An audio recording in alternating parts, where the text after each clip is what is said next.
Hey guys, this is Why Yard right here. This is exactly why. This is the 2004 Acura TL 6-speed. Complete actually came here and the crossmember was dropped. And the transmission and motor are sitting right there. Cable's still intact. See, intermediate shaft, starter, shifter box is still there. This is exactly why we come to the yard. This is probably going to cost me about 300 bucks to pull out.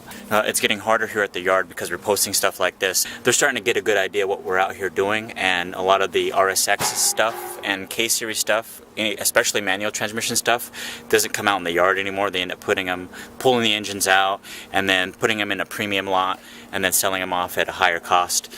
We did find a really good catch here. I don't necessarily actually need this, but because I know I'm going to get a good deal on it, I might use it for a project later on. So it's essentially easy to get to because the engine's already dropped, the cross member is already down. I'm going to start by most likely removing the axles and the intermediate shaft, which might be easy to get back over there.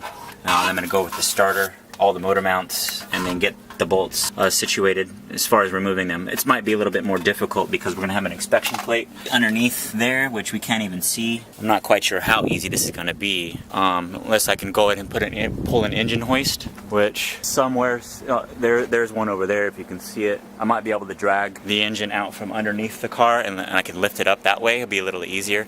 That A-frame over there looks heavy, but it's actually pretty easy to move. And now that I'm thinking about it, I think that's going to be our best option. Alright, check this out, guys. As I was walking over to get that A-frame over there that's now situated over there by the car, look what I found out just on the row that I went down. Here's an RSX. Trust me, if it was a 5-speed, I'd have it. Alright, but this is what I'm saying. Just sitting here. Alright.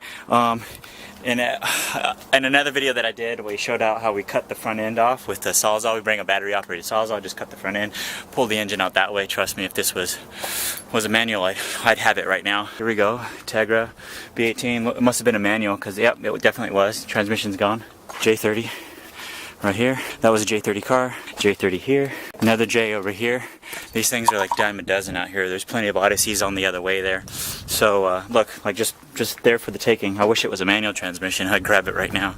Alright, so before we can actually move the engine up out of the bay, the shift cables are actually still installed. So we're going to go ahead and knock those out first so that the engine's loose, which we can by disconnecting it from the transmission side here.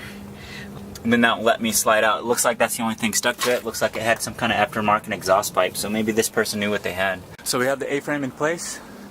Okay, so I'm gonna actually lift the engine up into the bay a little bit. I'm gonna do that so that I can pull the crossmember off a little bit easier. But the engine hoist only has this single hook here, and so that doesn't help us out a whole lot when we go to actually pull the engine out. So this is a trick that Brian Gillespie actually taught me, and we're gonna actually come over inside the car and pull the seat belt out as much as we can, cut it off, and then we're going to use that as a strap. So once I get the belt out and wrapped around the motor, I'll show you how that works and get going. We got it attached down there. I ended up using a seat belt with an eyelet on it so I can bolt it to the motor mount. And I got it wrapped around the throttle body. This should be good enough and start picking it up. It's actually proven pretty difficult job to do with it already dropped like that. I'm thinking what happened is maybe the guys who originally started on this just had a few tools and thought that was going to be an easy removal, and it wasn't. And maybe they thought they'll just come back another day, but that other day was this day, and I got it now. We got the crossmember out.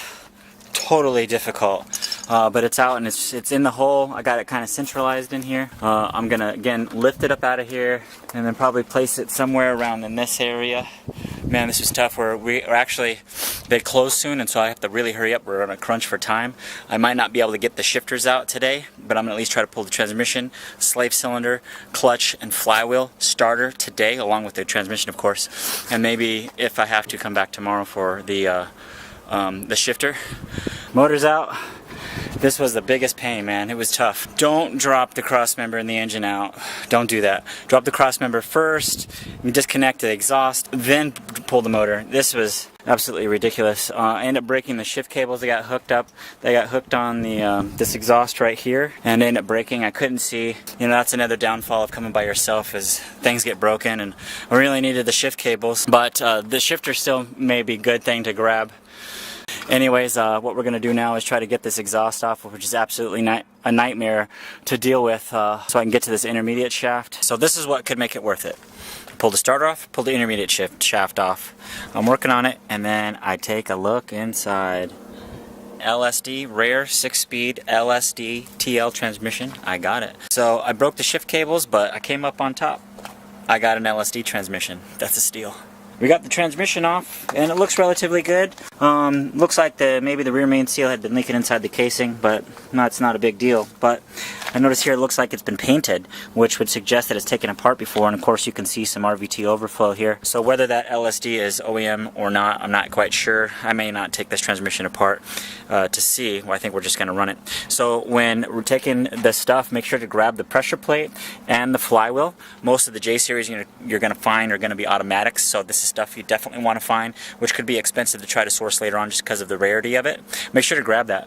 Whether the clutch disc is good on this or not, if it is, I'm going to just run it. I don't think I'm going to put anything aftermarket on it anytime soon. We just want to be able to get this into a car and start running it as soon as possible. Clutch disc is off, and you can see they definitely knew what they had. They are running it pretty hard here. It is a bit worn, but you know, for the project that we have in store for this, I'm just going to run it. I'm really excited for this next project that's going to come up. You guys are going to see it, and I'll make sure to let you guys know that this was the transmission that we got for that particular swap. I can't talk much about it. It's going to be awesome. You guys are going to love it. This flywheel is really unique. Definitely make sure to get that. Now these are 12 points. You definitely want to keep those bolts also. Those are very special. Special to this, I couldn't imagine what they cost. I wouldn't be surprised if they were $30 new. Yeah, a piece from Honda. With the flywheel off, you can see the bolts. This is an absolute must. Do not forget the flywheel bolts. This is what's important about finding one of these swaps, to make sure to get everything. Dual mass flywheel. Those extra long crazy bolts, those are definitely specific. Don't forget those. This was a heck of a find. Make sure you grab all that stuff. If you ever come across one of these things, you're going to save a ton. But I don't know how much more expensive this stuff's going to be, because we're making a stink. They say in our videos they might start taxing us like they already are with the K-Series. Who knows? We might get lucky. We'll find out. Let's go see how much this stuff is. Okay, in all, we're finished. We ended up spending 240 bucks. That's a steal. But remember, I do have a membership that gets me 25% off of the retail, and I do have a commercial account. So you pros out there, think about getting that. If you have an EIN number, make sure to get that in there. You'll save 20% as long as you're a membership also, and of course then you can pay the tax later. I'm really excited about the find. Junkyard's where it's at, except that you don't always get what you want. You kind of have to wait and sometimes get lucky like we did today. Look forward to seeing what this transmission goes into. It's going to happen in a few months' time, maybe towards the end of the year. It's going to be pretty exciting. I'll make sure to let you guys know that this is the transmission that went into that car. Happy tuning.